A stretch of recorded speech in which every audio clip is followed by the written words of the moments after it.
Let's see this question what it is saying बच्चों. Read the following statement and choose the incorrect. पहले हमें ये देखना है पूछा क्या गया है. यहाँ पर incorrect statement हमें identify करना है. At the tissue sites where partial pressure of CO2 is high due to the catabolism, CO2 diffuses into the blood and forms bicarbonate and H plus ions. बिल्कुल correct statement है ये बना दिया मैंने tissue. ये tissue site पर मैंने बना दिया टिश्यू और ये मैं दिखा रही हूं क्या सिस्टमिक कैपिलरी. गॉट इट और नॉट. और यहां पर टिश्यू से डिफ्यूज होगा क्या CO2 डिफ्यूज होगा और वाटर के साथ कंबाइन होकर क्या बनाएगा बच्चों H2CO3 एंड दिस H2CO3 ये फर्दर ब्रेक होगा और बनेगा H plus plus HCO3 minus bicarbonate ions. Got it और नॉट. तो ये वाला जो रिएक्शन हो रहा है ये टिश्यू साइट पर हो रहा है. बिल्कुल सही हो रहा है. ये करेक्ट लिखा हुआ है. Every 100 ml of deoxygenated blood delivers approximately 4 ml of CO2 to the alveoli.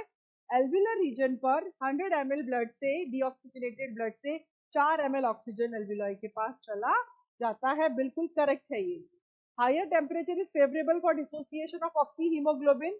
यहाँ पर HbO2 का डिसोसिएशन होगा और डिसोसिएशन होने पर हीमोग्लोबिन यही रह जाएगा और ऑक्सीजन डिफ्यूज होकर टिश्यू में चला जाएगा. गॉट इट और नॉट. तो ये डिसोसिएशन जो है उसके लिए हाई टेम्परेचर कंडीशंस बिल्कुल सही है क्योंकि टिश्यू साइट पर मेटाबॉलिक रिएक्शंस होते हैं और उसकी वजह से प्रोड्यूस होती है हीट. हीट प्रोड्यूस होने से टेम्परेचर यहाँ हाई रहता है और वो ऑक्सी हीमोग्लोबिन के डिसोसिएशन के लिए रिस्पॉन्सिबल है. Receptor, so this is also correct. Receptors associated with aortic arch and carotid artery send necessary signals to pons. No, not at all. pons को नहीं देगा, RRC को देगा. रेस्पिरेटरी रिदम सेंटर बच्चों किस तरह से समझेंगे. ये है aortic arch.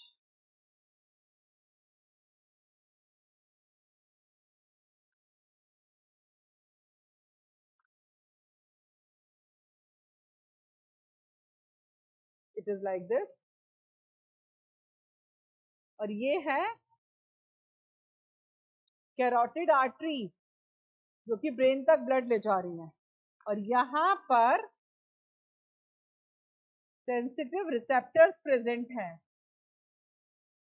This is carotid artery.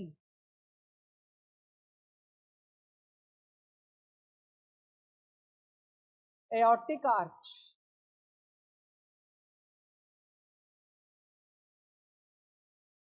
इस तरह. और यहाँ पर ये जो रिसेप्टर्स है ये पता लगा लेते हैं पार्शियल प्रेशर ऑफ और you can say concentration of CO2 and H plus ion. अगर CO2 और H प्लस आयन का कंसंट्रेशन दोनों का अगर कंसंट्रेशन बढ़ा हुआ है एट्रियल ब्लड के अंदर, अगर कंसंट्रेशन बढ़ा हुआ है तो सिग्नल जाएगा. सिग्नल किसके पास जाएगा. सिग्नल जाएगा RRC के पास. पॉन्स के पास नहीं जाएगा और RRC इसके लिए लेगा. एनसीईआरटी में लिखा है साफ साफ remedial action. Got it or not? So it is like this. CO2 और H plus के बढ़ने से कैरोटिड आर्टरी और एओर्टिक आर्च के रिसेप्टर स्टिमुलेट हो गए and they send signal to RRC, not to pons. So it is like this. तो इसके अंदर जो रॉन्ग स्टेटमेंट है वो क्या है D है. तो हमें D को इसको यहाँ पर टिक करना होगा क्योंकि हमसे इनकरेक्ट ही पूछा गया है.